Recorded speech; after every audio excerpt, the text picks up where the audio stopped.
represented as a noble character and represents the ideologies of the time in relation to class and masculinity।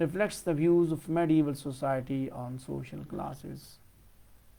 Again we have provided another evidence related to the point।